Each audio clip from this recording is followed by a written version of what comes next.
ओम शांति। आज 28 अगस्त 2026 शुक्रवार के प्यारे बाप दादा के अनमोल मधुर महावाक्य हैं। आज की मुरली के सार में विदेही बाबा ने विशेष गीत की स्मृति दिलाते कहा, कहते हैं, आखिर वह दिन आया आज जिस दिन के लिए भक्ति मार्ग में अनेक जन्म परमात्मा मिलन का इंतजार किया, वह दिन आकर पहुंचा है। तो बाबा कहे बच्चों को कितनी खुशी होनी चाहिए। और साथ में स्पष्ट किया कि बाप आते हैं भारत में फिर से गरीब को साहूकार बनाने के लिए। तो तुम बच्चों को बहुत नशा रहना चाहिए। हमारा भारत पहले साहूकार था, दुख की कोई बात नहीं थी। सतयुग में दूसरा कोई धर्म नहीं था, एक ही देवी देवता धर्म था। और आज विशेष स्मृति दिलाते बाबा के कर्तव्य को स्पष्ट करते कहा कि शिव बाबा की यादगार का सोमनाथ का मंदिर कितना आलीशान बनाते हैं। ऐसा कोई दूसरे धर्म में होता नहीं जो मंदिर हीरे जवाहरतों से बनाते हैं। क्योंकि बाबा कहे तुम बच्चों को जिस बाप ने इतना ऊंच बनाया है तो उनकी तुम कितनी इज्जत रखते हो। जो अच्छा कर्म करके जाते हैं उनकी इज्जत रखी जाती है। तो बाबा कहे तुम्हारी आत्मा अभी रियलाइज करती है कि सबसे उत्तम से उत्तम सेवा बेहद का बाप आकर करते हैं। हमको रंग से राव, बेगर से प्रिंस बना देते हैं। तो ऐसे बाप की इज्जत रख, उनका आलीशान मंदिर बनाते हैं। और स्मृति दिलाई कि जब तुम सतयुग में थे तो बहुत खुशी में रहते थे। बाबा कहे आज से 5000 वर्ष पहले धरनी का कोई मूल्य नहीं, जिसको जितनी चाहिए वो ले लेवे, ढेर की ढेर जमीन रहती। सतयुग में मीठी नदियों पर तुम्हारे महल होंगे। बाबा कहे मनुष्य बहुत थोड़े होंगे, प्रकृति तुम्हारी दासी होंगी, फल फूल भी बहुत अच्छे मिलते रहते हैं। तो बाबा कहे ऐसे चिंतन करते करते तुम्हारे खुशी में रोमांच खड़े हो जाने चाहिए कि बाबा हमको फिर से ऐसी दुनिया में ले जाते हैं, गरीब से साहूकार बनाते हैं। इसलिए भगवान को गरीब निवाज भी कहा जाता है। और साथ में स्पष्ट किया कि श्री कृष्ण का नाम कितना गाया जाता है, उनके माँ बाप का इतना नाम नहीं है। जरूर राजा का बच्चा तो होगा, परंतु बाबा कहे पतित राजा होने के कारण उनका नाम थोड़ा होगा। श्री कृष्ण जब है तब थोड़े पतित रहते हैं। जब पतित बिल्कुल खलास हो जाते हैं तब ही श्री कृष्ण गद्दी पर बैठते हैं, अपना राज्य ले लेते हैं। तब से फिर लक्ष्मी नारायण का संवत शुरू होता है। सुनते हैं प्यारे बाप दादा के अनमोल मधुर महावाक्य। आज बाबा कहे मीठे बच्चे, तुम ड्रामा के गुप्त राज को जानते हो कि यह संगम युग ही चढ़ती कला का युग है। सतयुग से लेकर कलाएं कम होती जाती हैं।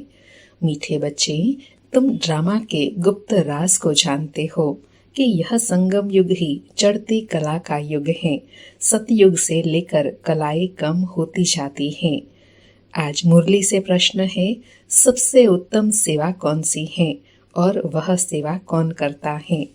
उत्तर में बाबा कहे भारत को स्वर्ग बनाना, रंक को राव बनाना, पतित को पावन बनाना, यह है सबसे उत्तम सेवा।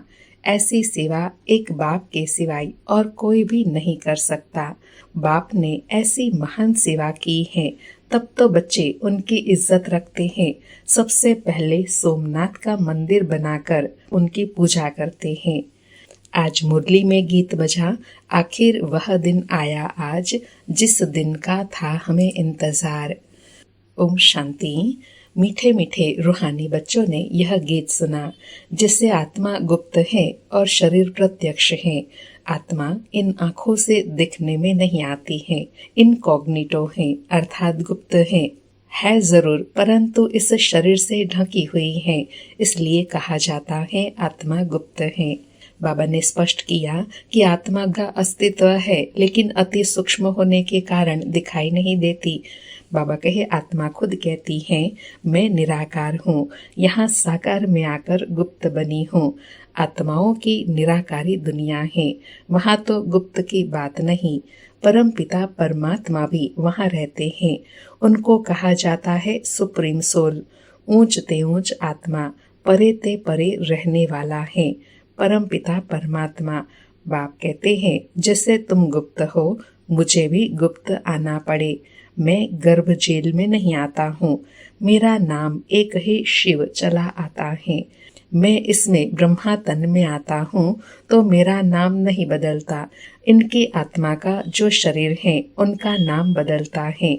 मुझे तो शिव ही कहते हैं, सभी आत्माओं का बाप, इसलिए सदा शिव कहते हैं। बाबा कहे तो तुम आत्माएं इस शरीर में गुप्त हो, इस शरीर द्वारा कर्म करती हो। मैं भी गुप्त हूँ। तुम बच्चों को यहाँ ज्ञान अब मिल रहा है कि मैं आत्मा इस शरीर से ढकी हुई हूँ। बाबा कहे आत्मा इनकॉग्निटो गुप्त है, शरीर है कॉग्निटो दिखाई देने वाला। बाबा कहे मैं भी अशरीरी हूँ। बाप इनकॉग्निटो इस शरीर द्वारा सुनाते हैं। तुम भी इनकॉग्निटो हो, शरीर द्वारा सुनते हो। तुम जानते हो बाबा आया हुआ है। बाप आते हैं भारत को फिर से गरीब से साहूकार बनाने। तुम कहेंगे हमारा भारत गरीब है, सब जानते हैं, परंतु उनको कोई पता ही नहीं है कि हमारा भारत साहूकार कब था, कैसे था। तुम बच्चों को बहुत नशा है। क्या नशा है? हमारा भारत तो बहुत साहूकार था, दुख की बात ही नहीं थी। सतयुग में दूसरा कोई धर्म नहीं था, एक ही देवी देवता धर्म था। यह किसी को पता नहीं। यह जो वर्ल्ड की हिस्ट्री ज्योग्राफी है, यह कोई नहीं जानते। अभी तुम अच्छी रीति समझते हो। क्या समझते हैं? कि हमारा भारत बहुत साहूकार था, अभी बहुत गरीब है। अब फिर बाप आए हैं साहूकार बनाने। भारत सतयुग में बहुत साहूकार था, जबकि देवी देवताओं का राज्य था। फिर राज्य कहाँ चला गया, यह कोई नहीं जानते। ऋषि मुनि आदि भी कहते हम रचता और रचना को नहीं जानते हैं। बाप कहते हैं सतयुग में इन देवी देवताओं को रचता रचना का ज्ञान नहीं था, आदि मध्य अंत को नहीं जानते। अगर उन्हों को यह ज्ञान हो कि हम सीढ़ी उतरते रसातल में जाएंगे तो बादशाही का सुख भी न रहे, चिंता लग जाए। इसलिए बाबा कहे भूलना भी कल्याणकारी है। बाबा कहे अभी तुमको चिंता लगी हुई है कि हम तमो प्रधान से सतो प्रधान कैसे बने। हम आत्माएं जो निराकारी दुनिया में रहती थी, वहां से फिर कैसे सुखधाम में आई, यह भी ज्ञान है। हम अभी चढ़ती कला में हैं। यह 84 जन्मों की सीढ़ी है। इनके बीच में क्या होता है, यह भी तुम जानते हो। सतयुग में सब तो नहीं आएंगे। ड्रामा अनुसार हर एक एक्टर नंबरवार अपने अपने समय पर पार्ट बजाएंगे। अभी तुम बच्चे जानते हो। क्या जानते हो? गरीब निवास किसको कहा जाता है, दुनिया नहीं जानती। गीत में भी सुना। क्या सुना? आखिर वह दिन आया आज, जिस परमात्मा मिलन की राह तकते थे अनेक जन्मों में। बाबा कहे यह सब है भक्ति मार्ग।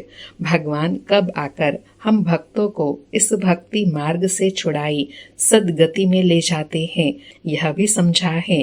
राम राज्य रावण राज्य किस चीज का नाम है, यह भी कोई मनुष्य नहीं जानते। अभी तुम बच्चे समझते हो। बाप फिर से आ गया है इस शरीर में, ब्रह्मा तन में। शिव जयंती भी मनाते हैं तो शिव जरूर आते हैं। ऐसे तो नहीं कहते हैं श्री कृष्ण के तन में आता हूँ, नहीं। बाप कहते हैं श्री कृष्ण की आत्मा ने 84 जन्म लिए हैं। जो पहले नंबर में था वह अंत में है, तत्त्वम। ऐसे बाबा कहे तुम भी 84 जन्मों का चक्र लगाते हो, तुम भी अभी अंतिमवें जन्म में हो। बाबा कहे मैं तो आता ही हूँ साधारण तन में, तुमको आकर बतलाता हूँ तुम कैसे 84 जन्म भोगते हो। इस समय देवता धर्म का तो एक भी अपने को समझते नहीं है, क्योंकि सतयुग को बहुत दूर ले गए हैं। कल्प की आयु लाखों वर्ष लिख दी है। वास्तव में ड्रामा की हिस्ट्री तो बहुत छोटी है। इसमें कोई धर्म की 500 वर्ष की, कोई धर्म की 2500 वर्ष की हिस्ट्री है। तुम्हारी हिस्ट्री है 5000 वर्ष की। देवता धर्म वाले ही स्वर्ग में आएंगे, और धर्म तो आते ही बाद में है। देवता धर्म वाले ही और धर्मों में कन्वर्ट हो गए हैं। ड्रामा प्लान अनुसार फिर भी ऐसे ही कन्वर्ट हो जाएंगे। बाबा कहे यह ड्रामा है ना, तो ड्रामा तो रिपीट होता है। बाबा कहे फिर अपने धर्म में लौट आएंगे। बाप समझाते हैं बच्चे तुम तो विश्व के मालिक थे, तुम अभी समझते हो बाबा स्वर्ग की स्थापना करने वाला है, तो हम क्यों नहीं स्वर्ग में होंगे। बाप से हम वर्षा जरूर लेंगे, तो इससे सिद्ध होता है कि यह हमारे धर्म का है। जो नहीं होगा वह आएंगे ही नहीं, कहेंगे पराये धर्म में क्यों जाए। तुम बच्चे जानते हो, सतयुग नई दुनिया में देवताओं को बहुत सुख थे, सोने के महल थे। सोमनाथ के मंदिर में कितना सोना था, ऐसे कोई दूसरा मंदिर होता ही नहीं। उसमें बहुत हीरे जवाहरत थे। बौद्ध आदि के कोई हीरे जवाहरतों के महल नहीं होंगे। तुम बच्चों को जिस बाप ने इतना ऊंच बनाया है, उनकी तुमने कितनी इज्जत रखी है। बाबा कहे, जो अच्छा कर्म करके जाते हैं उनकी इज्जत रखी जाती है। अभी तुम जानते हो, सबसे अच्छे कर्म पतित पावन बाप ही करके जाते हैं। तुम्हारी आत्मा कहती है, सबसे उत्तम से उत्तम सेवा बेहद का बाप आकर करते हैं। क्या सेवा करते हैं? हमको रंक से राव, बेगर से प्रिंस बना देते हैं।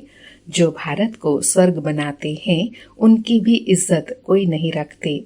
तुम जानते हो, ऊंच ते ऊंच मंदिर बनाया हुआ है सोमनाथ का, जिसको लूट ले गए। लक्ष्मी नारायण के मंदिर को कभी कोई ने लूटा नहीं है, सोमनाथ के मंदिर को लूटा है। क्योंकि भक्ति में सबसे आलीशान मंदिर सोमनाथ का मंदिर बना, इसलिए उसको लूटा है। बाबा कहे, भक्ति मार्ग में यह बहुत धनवान होते हैं। कौन? जो शिव की पूजा आराधना करने वाले। बाबा कहे, राजाओं में भी नंबरवार होते हैं ना। जो ऊंच मर्तबे वाले होते हैं, उनकी छोटे मर्तबे वाले इज्जत करते हैं। दरबार में भी नंबरवार बैठते हैं। बाबा ब्रह्मा भी अनुभवी है ना। यहाँ की दरबार है पतित राजाओं की, पावन राजाओं की दरबार कैसी होंगी। जबकि उन्हों के पास इतना धन होगा, तो उन्हों का घर भी इतना ही अच्छा होगा। बाबा कहे, जब मंदिर इतना आलीशान बना सकते हैं, तो सोचो उनके घर कितने आलीशान होंगे।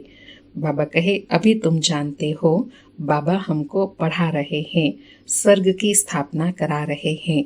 हम महाराजा महारानी स्वर्ग के बनते हैं, फिर हम गिरते हैं, फिर हम पहले पहले शिव बाबा के पुजारी बनेंगे।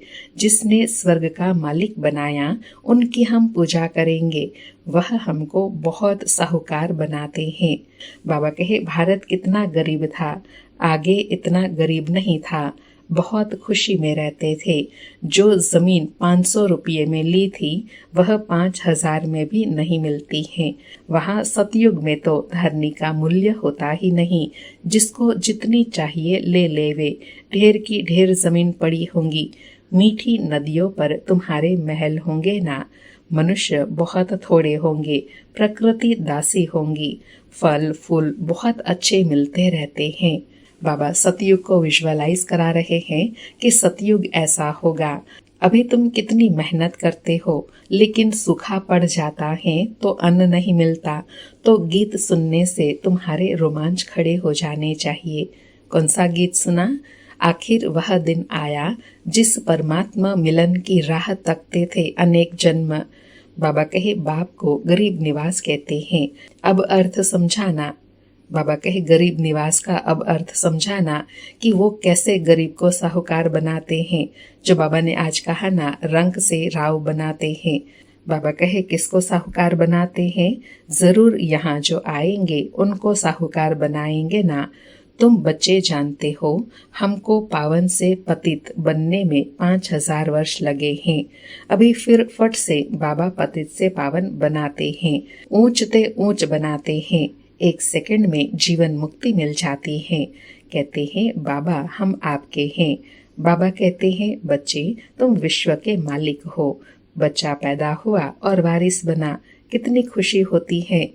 लेकिन बच्चे को देख चेहरा उतर जाता है। यहाँ तो सभी आत्माएं बच्चे हैं।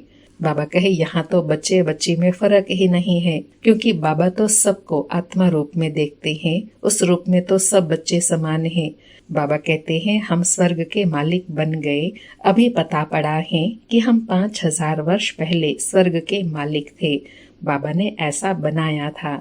शिव जयंती भी मनाते हैं, परंतु यह नहीं जानते कि वह कब आया था, लक्ष्मी नारायण का राज्य कब था, कुछ भी नहीं जानते।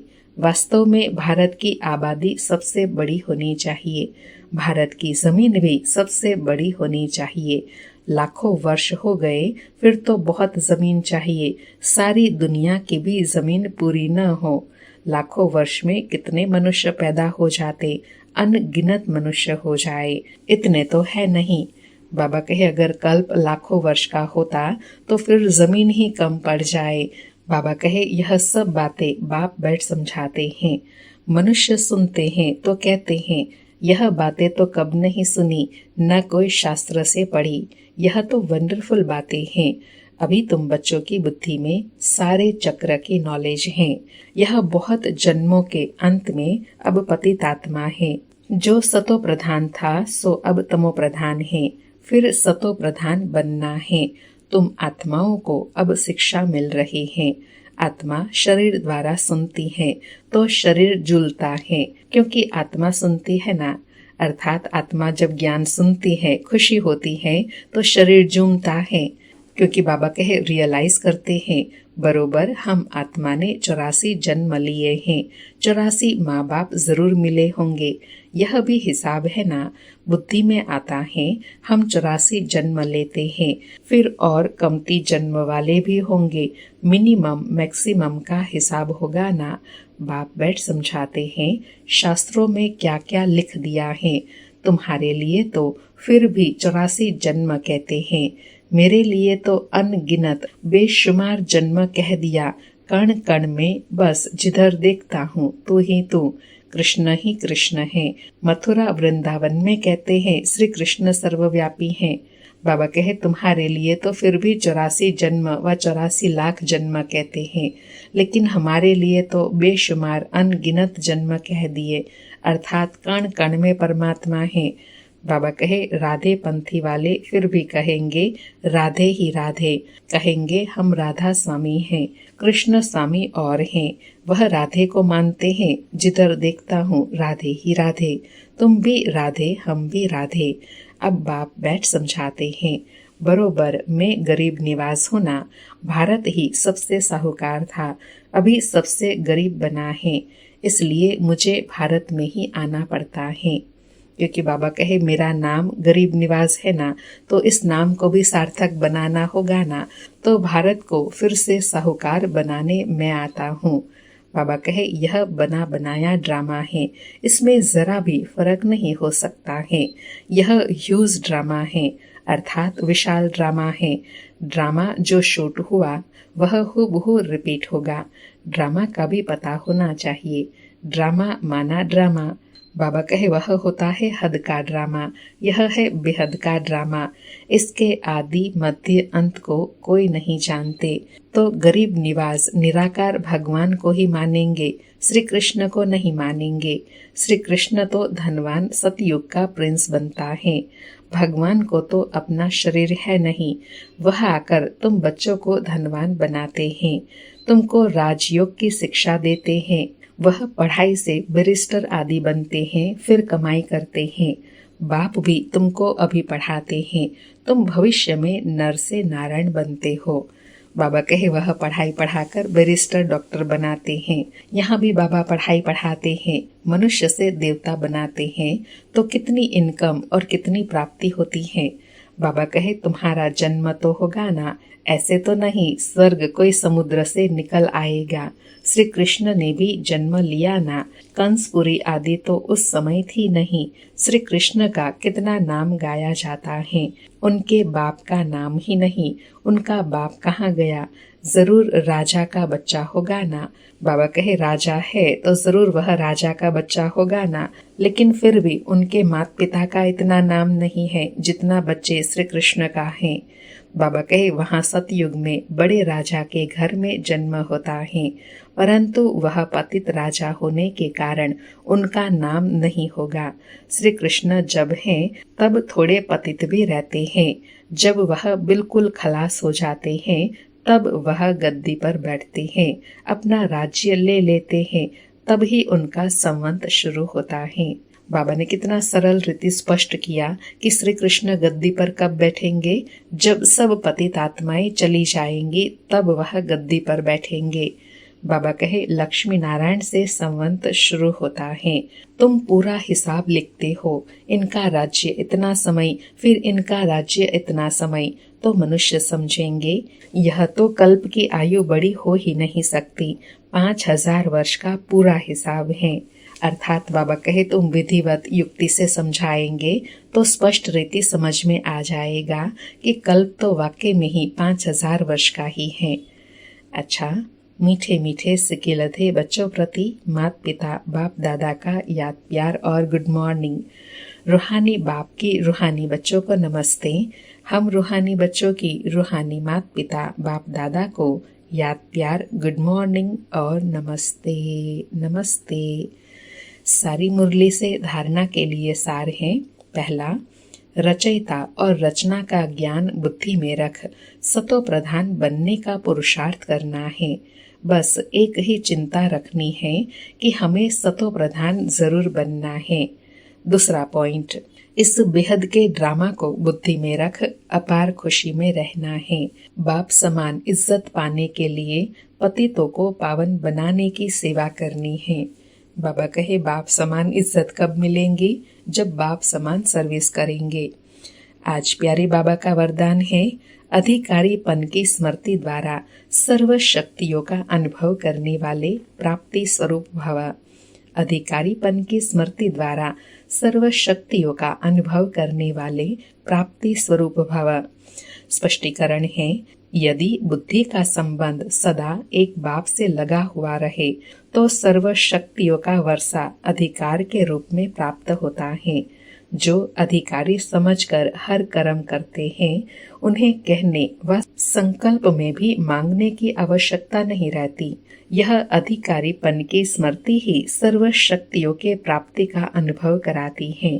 तो नशा रहे कि सर्व शक्तियाँ हमारा जन्मसिद्ध अधिकार है। अधिकारी बन करके चलो तो अधीनता समाप्त हो जाएंगी। बाबा कहे सर्व शक्तियों और सर्व प्राप्तियों के अधिकारी बनना है तो अधीनता को समाप्त करना है। अर्थात बच्चे बन गए तो मांगने की भी दरकार नहीं रहेंगी। बच्चे हैं तो वर्षे के हकदार है ही है। इसलिए बाबा कहे सदा नशा रहे, सर्व शक्तियाँ हमारा जन्मसिद्ध अधिकार है। आज का स्लोगन है, स्वयं के साथ साथ प्रकृति को भी पावन बनाना है तो संपूर्ण लगाव मुक्त बनो।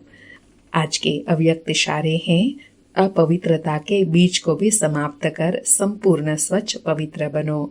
आज की धारणा है, अगर पवित्रता का नियम पक्का है तो लगाव मुक्त, ईर्ष्या और क्रोध से भी मुक्त बनो। चिड़चिड़ापन भी न हो, यह भी लगाव नहीं रखो कि यह होना ही चाहिए। स्वार्थ या ईर्ष्या के वश कोई बात कहेंगे वह पूरी नहीं होगी तो क्रोध पैदा होगा। इसलिए पवित्रता के पिल्लर को पक्का करो तो यह पिल्लर लाइट हाउस का काम करेगा। अच्छा, ओम शांति। शुक्रिया बाबा, शुक्रिया।